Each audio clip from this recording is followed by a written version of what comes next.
start by thanking the Crown Estate, who have been hosting the Fashion and Design Month on Regent Street for the whole of September. It's a month-long programme of interactive events and talks, engaging ones like this, we hope.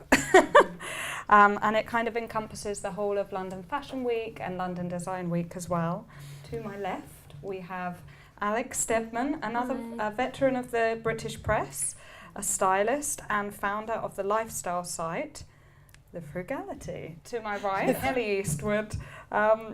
She is one of the UK's first fashion bloggers, founder of the London Chapter and Hello Monthly columnist. My name is Catherine Ormerod, and I'm a journalist, author and influencer with a background in fashion magazines, and I've just published my first book last week called Why Social Media is Ruining Your Life. So, you know, I've got a bit of experience on this one. So now, to start off this evening, I thought we'd start with a little anecdote. Now, I don't know about you, but I had a really late summer holiday this year, and you know, I had a gorgeous little trip to Rome, and the place we'd stayed at had all been decided by watching other people on Instagram staying somewhere. The restaurant we'd eaten at had all been through Instagram advice from other people, and I also read a Facebook post which led me through to a city guide on someone's website. You know, I think for most of us, now when we travel or when we go and explore things, more often than not, we use social media as a portal to start the discovery and the inspiration for those things. And that's obviously, it's not just for buying things, it's also for the experiences that we you know, choose to have in our lives. So the question is, how can we continue to have all of these amazing experiences with social media to find creative impetus and inspiration without letting some of the more nefarious sides of social media start to, you know, slowly chip away at our self-esteem? Alex, from your perspective, how important do you think social media has become for you in terms of how you're inspired by fashion and design specifically? I think it sort of basically takes over pretty much a lot of my life. I mean, obviously my career is very social media led, and even I've found lately, you know, it can almost be used as a portfolio. So as a stylist, and I work with a lot of hair and makeup artists and photographers, and their kind of grid, especially on Instagram, is essentially their portfolio. People don't really go to websites so much anymore, especially for sort of inspiration with photography. They kind of, that's their, you know, sort of their book that they would take out on appointments. I mean, I don't really take out my styling portfolio. I used to have a big, huge book that I'd carry around to appointments, and now people just kind of say, oh, I know you're a stylist on Instagram, and I know that you've worked for these magazines, and, you know, so it's actually helped my career in that sense. In terms of how you use social media as inspiration for style, how do you go into that? I think, like most people, if you find a couple of accounts, and I say a couple, probably a couple of hundred accounts, it used to be a couple, that, you know, you really kind of admire the style of, or you kind of really, I don't know, understand their perspective on things, you're likely to like what they like.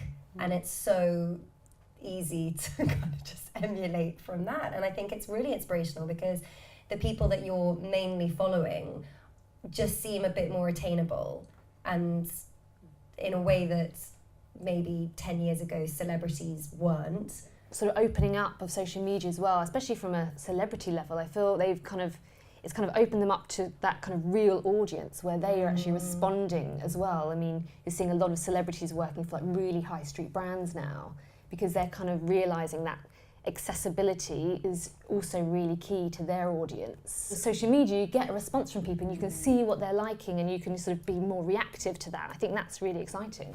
Definitely.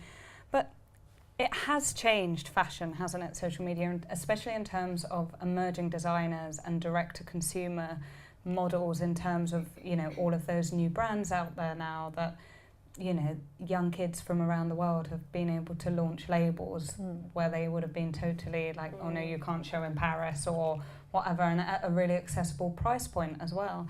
How do you feel about discovering those on social media? So excited. Yeah. That's my favourite thing. I love working with, especially young British designers, but discovering kind of smaller brands on Instagram and being able to kind of be a little bit of a kind of help in helping them along their way, which sometimes has happened so quickly. And I think it's really exciting for small designers to be able to have this platform, and likewise, you know, people like me who kind of created a website in their sitting room, and, you know, obviously Instagram came later, but it propelled that forward. You know, being able to also have a platform and also be able to do what they are really interested in. Now, talking about seeking balance, I realise that there are some quite dangerous aspects to social media if you lose control really of the way that you're using it, and you sleepwalk into your relationship with it. I think the big words coming are conscious consumption and mindfulness about the way that we use social media. Well, a massive part of your job now is content creation. Everywhere you go is a potential share, picture, curated image. You walk into a hotel room with your boyfriend, you're like, don't touch anything. And so like Harry's like in the corner with his bag, like, and I'm like filming, walking around the room. And you're like, you're in the mirror, move. Come on, babe, isn't this gorgeous? Let's relax for 2 minutes. Don't go into the bathroom. Because it's difficult, isn't it? Like, everyone's life looks very nice on social media, including mine, including both of yours. So, you know, it's difficult not to be like, God, is everyone else doing better or, you know, more successful? It's holistic success, isn't it? Yeah. A lot of content creators, I shall call them, have kind of come under fire for showing this very pristine, very shiny, filtered existence online. But I think also, as someone who is a content consumer, there is a responsibility that you have towards yourself to know that, you know, a pinch of salt is needed. I think things will change, though. I think these conversations are happening. They're happening on every platform. They're happening at every age group. They're happening with, you know, kids in schools and women in their 60s. And I do feel like the attitude is changing, which is a good thing, because on the horizon is going to be the virtual reality headset, so people can really go on your holiday with you. They can come into that hotel room. Just don't touch anything in the hotel room. I do think like the way we talk about things has changed, and it needed to. And that is fantastic, and that's what I'm excited about. I'm really thrilled people, you know, the buzzword this year is sustainability, which is, yes, now being vastly overused. I'm going to find out of people soon, but it is one of those things that like everyone now is a little bit more conscious about their impact on the earth. Fashion, anything, straws, my bugbear. These are biodegradable ones. Yeah, I think that's fantastic, and being able also just to, you know, as you know, share various messages, conservation orientated, etc., on your accounts. Is something also really interesting, because people aren't just following fashion, which when we started on social media, it really was just fashion. And then it kind of went into lifestyles, because travel became massive on it and beauty became huge on it, and interiors then followed. And now I think like how great it is that we're having like much bigger conversations on any of those things, but being able to talk about it in a really fashionable, stylish way, and that's making these things that necessarily, I mean, David Attenborough aside, weren't particularly cool or that interesting, or something that people discussed, you know, a turtle with, you know, swimming around with a plastic bag at their lunch break. You know, this is super cool for me. Yeah, this it's really today's great water cooler, isn't it, really, social media, and that it brings together that's all great. of that. I'm going to use that. I just take that one. What would your top tips be for taking the good and leaving the bad? For me, I think the great thing about social media is that I think people forget is that you are in control. So I think it's really important to curate your feed. I'm educating myself and kind of, you know, putting yourself in other people's shoes, and that's what I really enjoy. And I think Mother of Daughters kind of said, treat Instagram like your morning papers, and just follow the people that you want to follow, make you feel good about yourself and educate you. And I think that is what people forget you can do. Yeah. You know, it's walking down the street on it, and because that's when I'm going for meetings, I was like, oh, I'll just catch up doing this. And like, it's been like a real like mental thing recently. Like, if you're away, number one, you'll probably get run over. It's gonna be awkward. But also just like look around. Like the amount of people I was banging into, and they're like, get off your phone, love. You're like, whatever.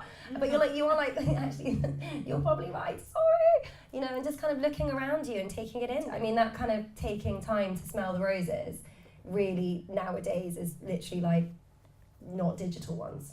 is really key, isn't it? Because social media has been proven to be very impactful on our rates of insomnia and our quality of sleep. So no phones in the bedroom, I think, is a really key one. They say last thing at night and first thing in the morning when you're in your most dreamlike state or when you're most vulnerable to internalise imagery and messages. And So I think that, for me, is like the number one thing that you need to protect yourself from. because just immediate FOMO, like anxiety, like, you know, where's that from? I mean, it just like literally... Why wasn't I invited? I mean, it just really makes you kind of on edge.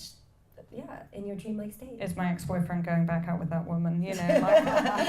Why am I on her account? Oh, different story. And on that note... I wish them the best. I think we will close this talk today. So, firstly, I want to thank Hotel Café Royal again. It's been lovely here. Go and have a little look around. There are lots of Instagram-worthy corners to be taken. Upload them to your stories. #us. We'll be down with that. I'd also like to thank Regent Street for hosting the speaker series as part of Fashion and Design Month throughout the whole of September. And in case you guys are interested, there are more talks and workshops which you can reserve tickets to as well. But hurry, because there are very few left. And on that note, have a lovely evening. Thanks for coming.